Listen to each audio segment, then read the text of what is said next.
फैलाए हुए दामन। पीर साहब एक और जगह लिखते हैं, हजरत इकबाल के उस शेर का तर्जुमा पीर साहब ने किया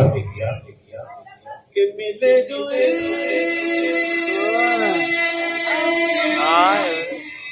इजाज़त शरीफ से मिले जो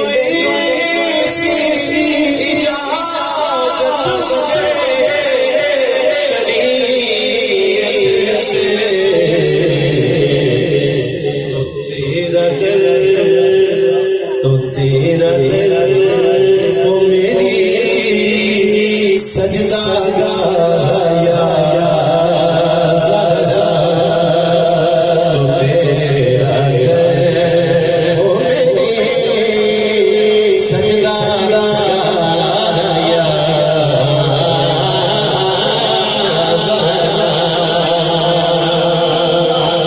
और अपनी दिली मुरादों को दिल में हासिल करते हुए ये शेर समाज की